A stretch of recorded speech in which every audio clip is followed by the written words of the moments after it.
So in this segment and these segments coming over the weeks, you're going to be getting action tips. So the name of the segment is Take Action Tips.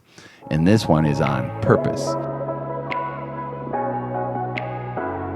What I really needed was to recreate myself, which means to bring something new into the world that has never existed before.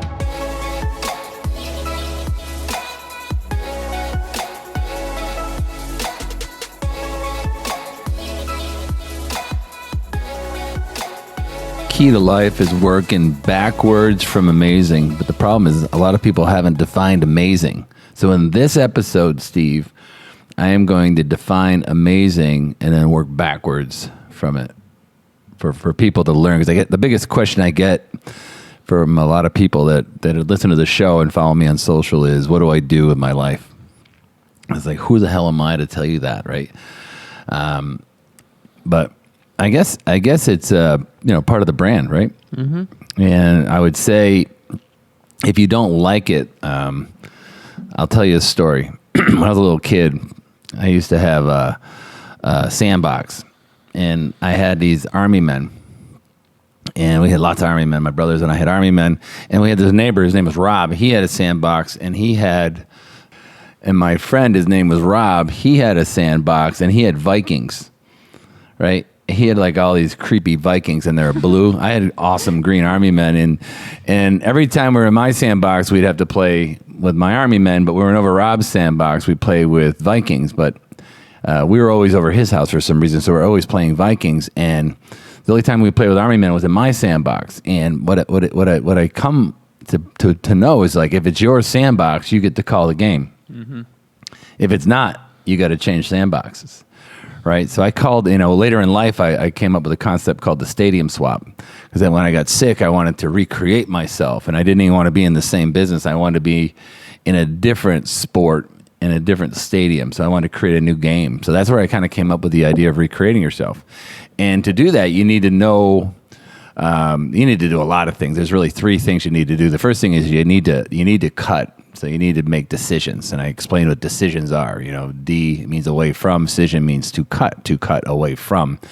And to change the fruit of your life, you need to change the roots. And the roots, a lot of times, if you're in a sandbox you don't like, are the people you hang out with, the places you are, the money you're making, the career you're in, maybe even where you live, right? You cut, and then you create a new narrative for your life, a new vision of that superhero. And there's a lot of ways to do that, but it's ideal. It comes from being ideal. So I always tell people, like, what's the superhero in your mind that you look like? And then once you have an image of that person, the person that, where you want to live, what you want to be doing with, who you want to be doing it, and, and the way you want to live, like financially, like you have to have a narrative of that. And that's the identity you want to adopt. And then you line up the dominoes and you build towards it. That's the 3 steps to recreating yourself. But the first step in what the episode about today is about purpose. Because if you don't have a defined purpose in your life, you're going to be recruited away from your abilities and your focus and your mission a lot in life. So that's a big part of the journey that you go on. And so I'm going to take you in a quick 10-minute exercise. This is something I did. I initially heard it from Ty, but I've added to it, my friend Ty Lopez. And he calls it the Eulerian destiny. It's like, what were you put on this earth to do? And then to do that, you got to ask and answer a lot of questions. What do you think about that? Sounds great, man. They don't call you the best color man in podcasting for nothing. Exactly. No, I love the purpose. I love the recreation story, and I think it's a great way to start. And there's a lot of people that I do get it a lot because I work with your social media, so they're always asking, where do I start? And I think there's nothing better than purpose and your why, like that Start With Why book. Right. Yeah. I mean, there's lots of great books to go along with it. And this part of the show we're going to do every week is not with a book. It's with application of things I've learned in books. But this is really a prequel to reading any book, because this will drive all the books you read. And Steve Jobs once said that he said, what makes your heart sing? I think he was asked that. And he said it was the intersection of the humanities, liberal arts, and technology all together. Wow. What makes his heart sing. And I don't think a lot of people have ever gone through the process of, like, what makes your heart sing? Which is the first question. I'm going to give you about 6 or 7 questions I want you to ask yourself and answer, like, what makes your heart sing?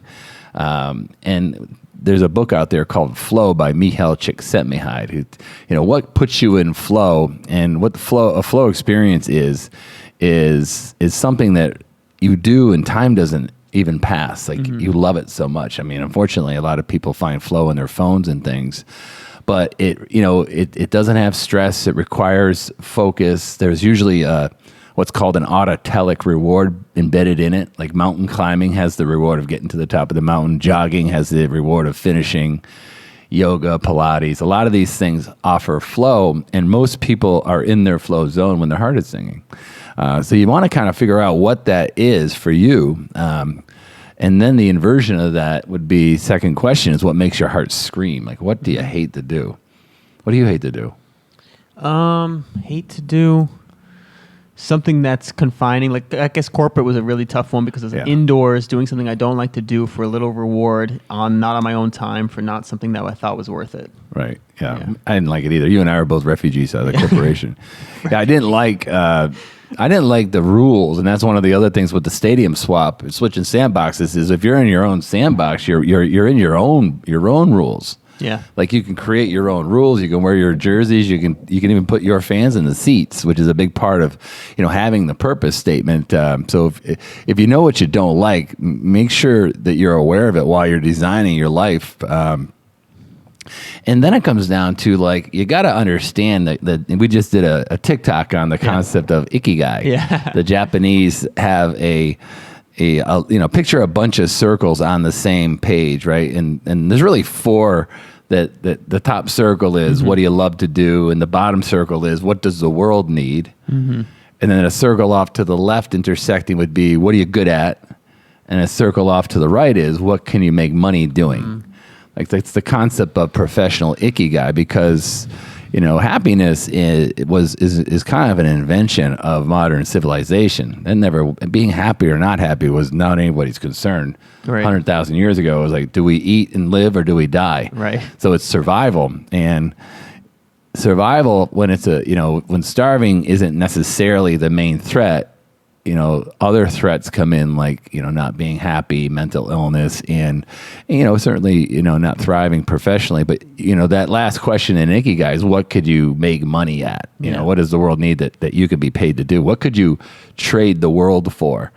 And these are all the questions that, and the Japanese have a lot of really cool, in my opinion, technology around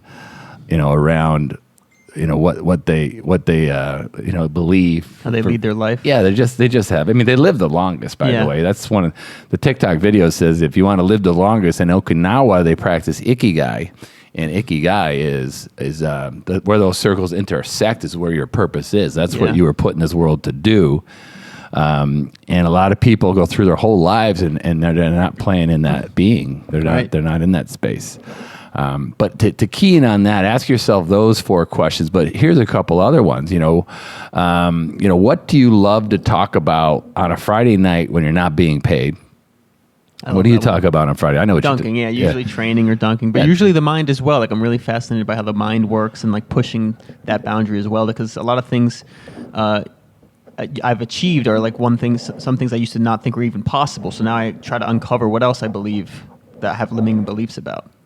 Right. And, so you're kind of, directionally on course to what you're doing. I think, you're a very rare example of someone in their 20s living their purpose, because you're out there and you're living your purpose. You're talking about what you do every day. My purpose is to help people recreate themselves, brain, body, and business, so that they have the tools and the knowledge to transform into, like, another hemisphere of possibility. Doing things well beyond what they ever thought they could do, their superhero self, so they can be more happy, healthy, and successful. Like, that's my process, and this is the very first step of the process, is living your purpose. So if you're talking about that and you're not being paid, the greatest thing you can do is figure out how to talk about that and be paid. Right. And then another good indicator, you got to be a little detective here, is what do people ask your advice about? That's a great one. What are they recurring questions you get about the same topic? That's usually Unfortunately, mine is that I lost a lot of weight. I get, how can I lose a lot of weight? So I get, how can I lose a lot of weight a lot? How can I make a lot of money? What could I do with my life? Can you help my drunk brother get into rehab? I mean, I get that a lot too. I was like, what am I? I'm not in that business, but I actually know how to do that. But these are questions. So and when I got that, I was like, helping people be healthier. Like that's the weight question. Helping people create a new world for themselves where they're happy. So that's kind of where I triangulated these answers. We'll triangulate with the Icky Guy, and this will triangulate you exactly where you need to be. And then you need to be slightly practical about it because, when you heard me talk about the dominoes, the little domino knocks over a slightly bigger domino, and that progression never stops. If you're growing, you don't have to get exactly to your purpose. You need to be directionally on course. That's kind of like, so to be practical, to bring in practicality into this is also what were you doing for the last 10 years? Or professionally, what have you been doing since college? Like, what do you have the most amount of experience at? Another question I like to ask people that I've added is what do you feel that you have extreme ability in? Yeah. What topic? And then what do you have affinity with? That's what I liked in Icky Guy is like, what are you naturally good at? Because some people are totally different, so they have a natural ability for how they interact with people or how they do math, whatever it is. It's like that's a really big point that you got to figure out what you're natural at. Yeah, I thought Icky Guy was like a gross person, like hey, Icky Guy. Some people are just need to be doing. There's a famous TED talk about a lady that brought her daughter to a dance, or strike that. She brought her daughter to a shrink. Yeah. And, because the girl couldn't stop moving all the time. She was always like jumping in, fidgety. They thought she needed to be medicated. And the psychologist comes out and says, ma'am, I think your daughter wants to be a dancer. Oh, wow. Like she wanted to move and she became a famous dancer. I forget her name, but it's a really good TED talk on don't talk people out of things that they're good at. So these are all like clues that you can have to start to assess that I have a purpose. If you have an affinity towards, like I ended up specializing in helping particularly people in the financial services industry recreate themselves because I want to transform them into a world where a high amount of them aren't very happy because it's a very stressful job and the predictability of income is scarce, to a world where predictions and income and cash flow were all very predictable, and health and mental health was very out front. Like it's a very important topic. So brain, body, and business, getting them all together for those to triangulate. So that's once you answer that question, you'll start to get your North Star for what your purpose is. And once you have your purpose, and you're actually pretty good at this, you have a filter to measure the millions and millions and millions of opportunities you're going to get coming at you. Like in the last month, I can't tell you how many opportunities. Like I had some guy that had a medical business that wants me to help him get clients. I had someone that wants me to write another book, and somebody wants me to. It's tough to say no to some things. Right, you have to. I mean, you gotta. I mean, the biggest part of life is no. Warren Buffett and Charlie Munger will tell you this with complete certainty that they have whittled down their success to like 10 different times in their career where they should have said yes, but they said no, and the no's were the right decision. Wow.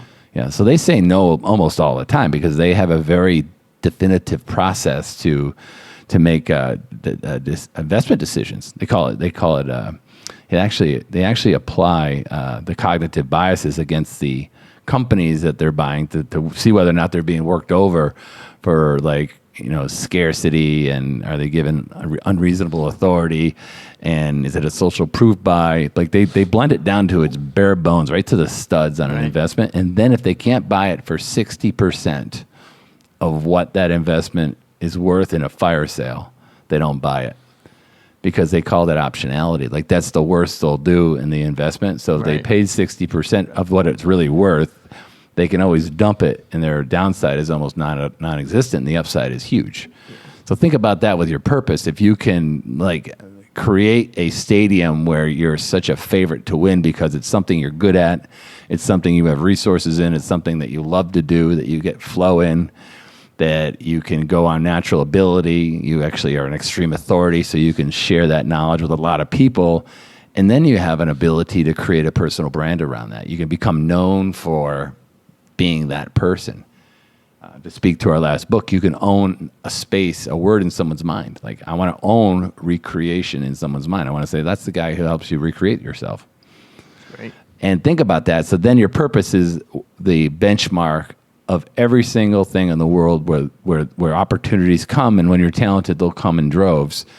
You know, success will come down to what you say no to, not what you agree to do and get away with doing okay or well. What do you think? Perfect. There you go. That's the first episode of the Hero Tip, right? And we're going to be giving these kind of in order because I'm going to start directing people to these shows, and every week you're going to get a new tip.